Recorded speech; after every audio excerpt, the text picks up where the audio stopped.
So the OG season of Fortnite has been out for a while now, and I've been wanting to play it.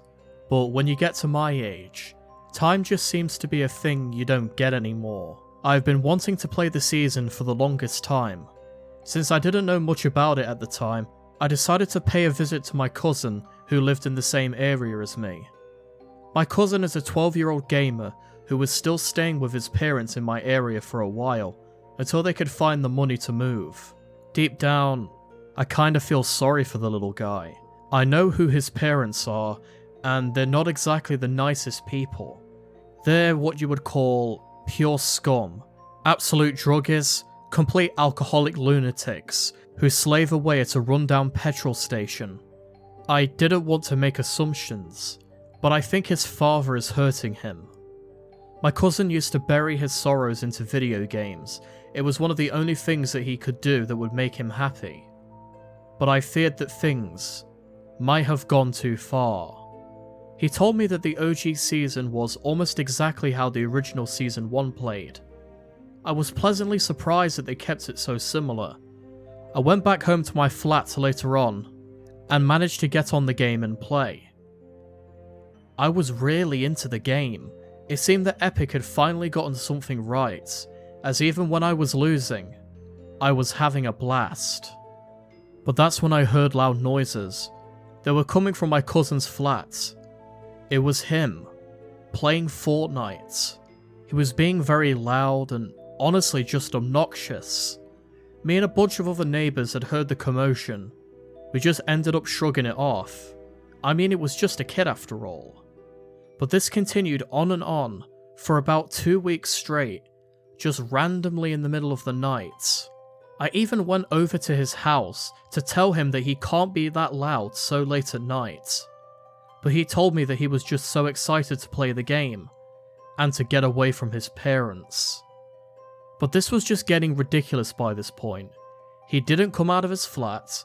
The neighbours went to the police several times to file noise complaints because the noises were just too much. But nothing. The Christmas break had now finished by this time, so I thought that the noise was finally going to end. I decided to look out of the window and see what he was going to do. It was a rough part of England, so I wanted to make sure that he got to the bus safely. That's when something odd happened.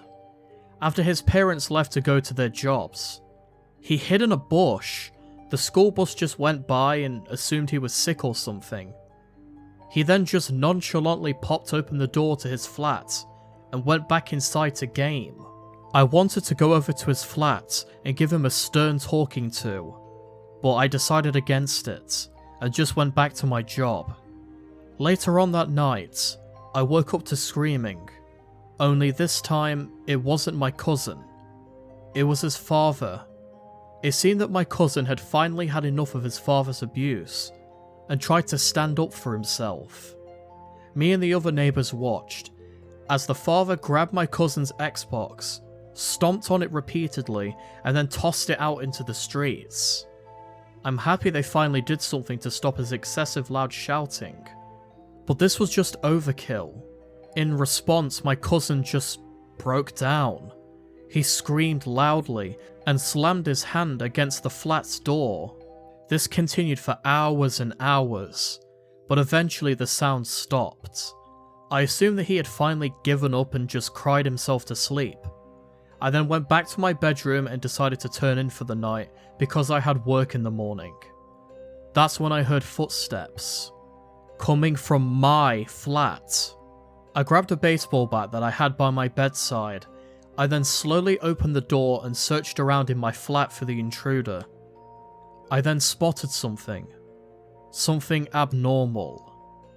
It looked like the shadow of a small child. I didn't need to look twice in order to figure out whose shadow it was. It was my cousin. Are you kidding me? He broke into my flat, he didn't tell his parents, all to play a video game. What's wrong with him? How addicted is he? But that's not what creeped me out the most. What creeped me out the most was that my flat had only one entrance, and that was locked. My windows don't open, and even if they did, you would have to open them from the inside. So how did he get in? I was a little less afraid because I knew this was my cousin. He was family. I held my weapon closely and turned left. Nothing. I gritted my teeth and then looked right. Nothing. I was about to turn back, but that's when I caught something out of the corner of my eye. The door to my bedroom had closed. Not wasting time, I raced down my hallway and stopped at the door. I slowly opened it and peeked inside. Nobody was there, but my console was switched on. It wasn't before. Somebody had turned it on while I was in the hallway. I was just shuddering in fear by this point. As I went to turn the console off, the lights flickered. I then felt a cold, bone-like hand rest on my shoulder. I then heard a soft whisper say, "It's time to go. It's his turn to play now." As soon as that voice finished, the power instantly went out. Everything just stopped. I, as most people would, immediately ran out of my bedroom, unlocked the door and left my flat. I had nowhere else to go, so I used the money I had in my pocket and stayed in a hotel for the night.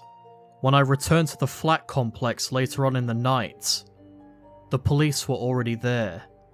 I watched as they entered my cousin's flat and returned with 2 body bags. My theory, it was proven right. The father was being dragged out of the home by 3 police officers and was being put into the back of a cruiser.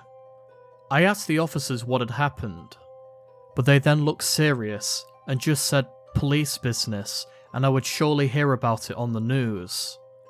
True to their word, the news then came on the following night.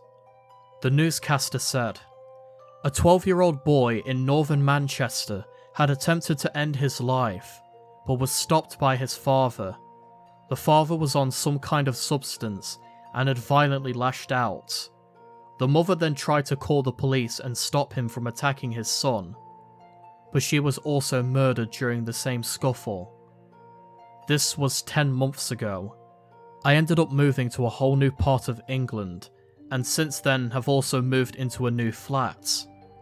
But every now and then, I still hear the screams of the kid and his father, and I see my Xbox turn on out of the corner of my eye.